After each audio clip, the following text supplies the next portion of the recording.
Alright everyone, so today we're going to be creating a goblin outpost. Now what is a goblin outpost? It sounds like something from a strategy game.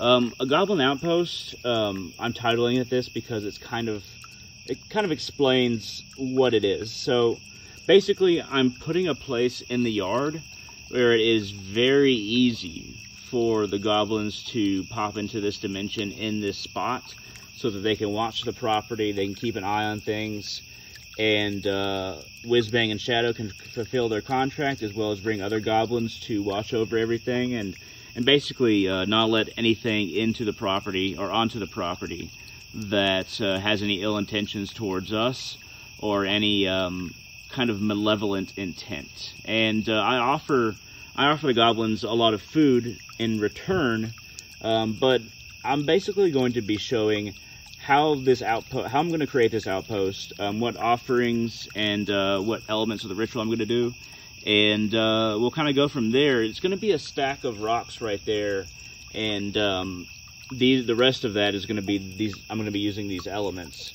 but let's go ahead and make that stack of rocks, and then we'll kind of go from there. Alright everyone, we have a good pile of kind of medium stones, as well as I'll be using some of these small ones. I'll be making a mound right there, and I'll be placing certain items around the mound. What I'm going to place in the middle is going to be this crystal, because that has to do with transference between dimensions, and basically this goblin outpost is so that they can easily pop in and watch over the yard, and then pop out again. So basically goblins pop in and out of this dimension. They don't have to travel the way that we travel. So let's go ahead and get started. Alright, so let's place this crystal at the very bottom. And then over that, let's place some small stones. And green is very much associated with goblins, as most people would suspect. So small stones. And you know what I'm actually going to do is I'm going to add some sticks in here as well. So let me go gather those. Alright, now we have some sticks to add. So let's add some more small stones on top of that crystal. Plenty of small stones in my backyard, fortunately. And then we're going to add some sticks.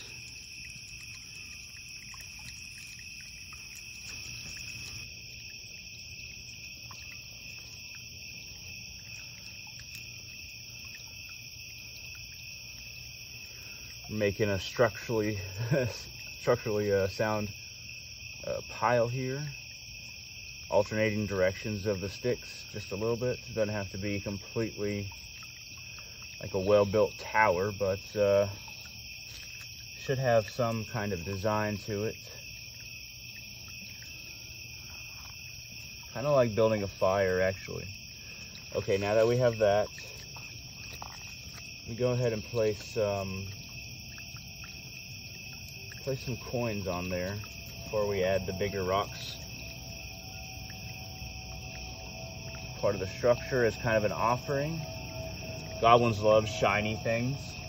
Coins are one of them. Alright.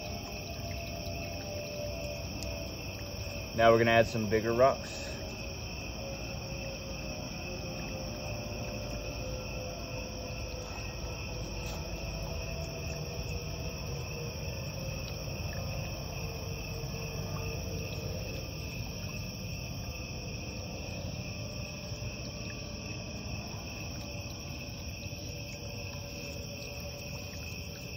Smaller rocks in there as well.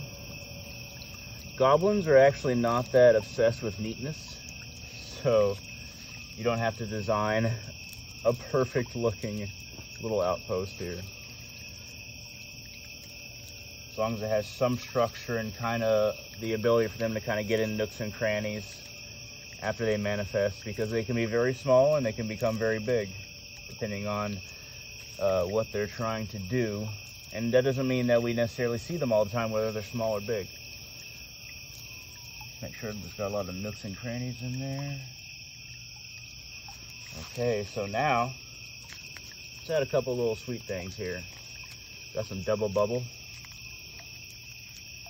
gum.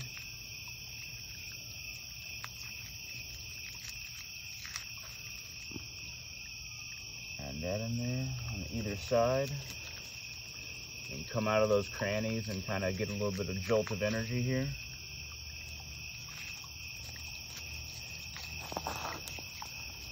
And then we'll be offering a banana and carving a sigil. All right, so banana is a sweet fruit. It's also very similar to, I often offer goblins food offerings. When you have a food offering of some sort, you kind of want to make it more accessible. Like I slightly peeled this banana. Maybe torn bread is also a good idea, or a chip that has been kind of crumpled up a little bit that's not solid. So they so the energy that they have to really take in the matter, the energy of either food or some other offering is aided by you slightly processing it, so that it's easier for them to kind of get at. They don't have to do all the work. So I kind of just open this banana a little bit, and I'll be placing it right beside the outpost. And then we're gonna go ahead and spread some mugwort. Mugwort is the, you can call it the European equivalent to sage, at least I do. And it has, it's a relative of absinthe. So it has some reality-altering properties. So I'm just going to kind of spread that piecemeal around. It'll kind of attract based on the chemical qualities and, of course, the magical as a result. Kind of spread that around. And that should be enough of that. And then we'll go ahead and get to a beer offering. Goblins, come and drink. Goblins, come and feed. Goblins, come and be.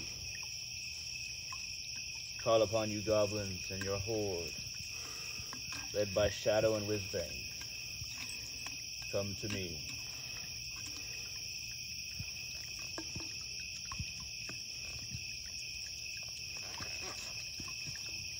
Now we're going to go ahead and inscribe a sigil upon this rock. Well, not inscribe as much as paint.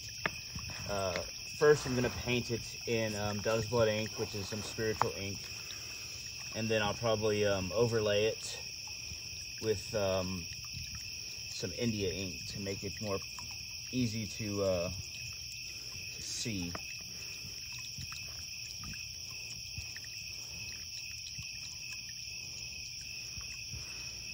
It's going to be 2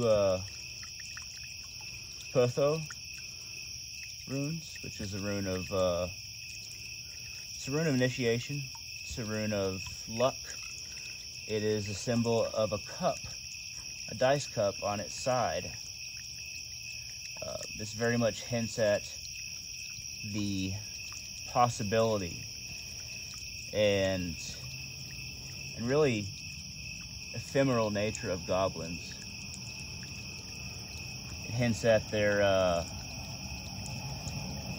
very, you know, relationship to reality is different than ours.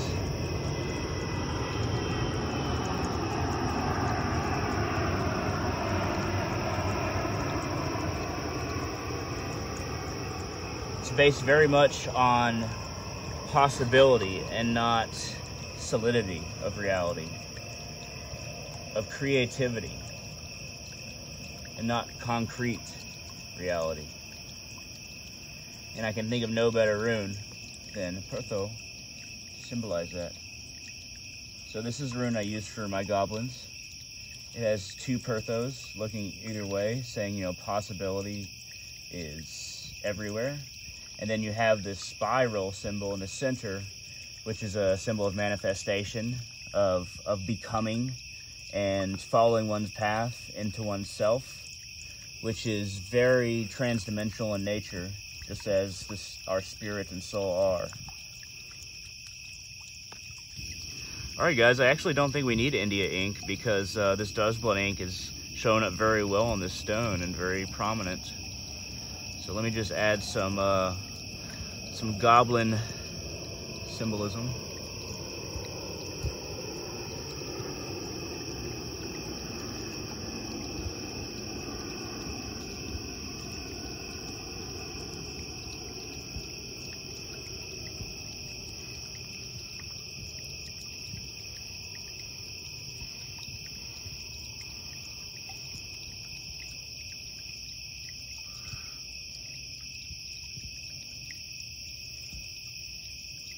We have a basic goblin head sigil in a way. Then we have a dagger.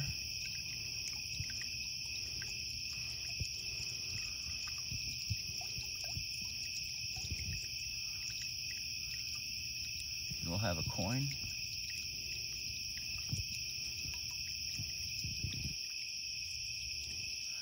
Then we'll have a little bit of a tree. Nature element to it.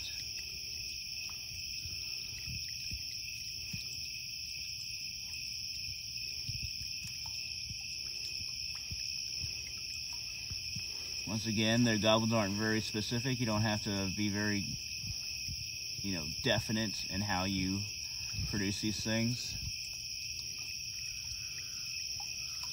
Then we'll add some little path dots here. Not just a design element. In Magic, these kind of continuous dots represent following kind of path laid out.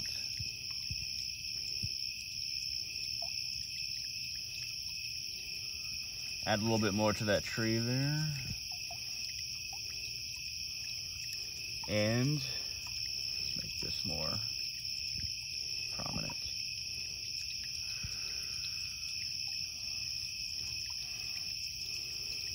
All right, and I think we have this stone is ready to be mounted on the pile. So what we're gonna do is we're gonna place that stone, it looks like this. We're gonna place it right there on the front. It's basically a doorway. It's kind of like, well, it's not necessarily the doorway, it's more of the plaque above the doorway. And then that mound is basically complete. Let's go ahead and get a good shot around the mound just so you know what it looks like. Goblins, hear me. Let this be a gateway into which you come into this space with ease. Shadow and Whizbang. Fulfill your contract through this gateway and call the Horde to join you. Watch over my property and repel all those who come here, both human and non-human, that bring the harm in their hearts and seek to cast it upon me and mine. Keep my ritual space free of unwanted attention. For these purposes, I make it easy for you to come here and provide offerings as payment for your aid. So mote it be. So mote it be. So mote it be.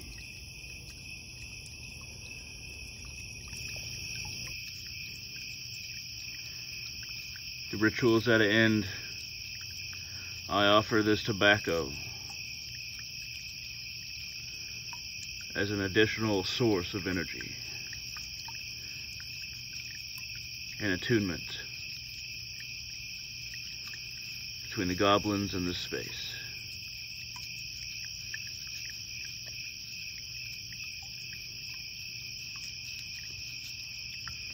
It is done.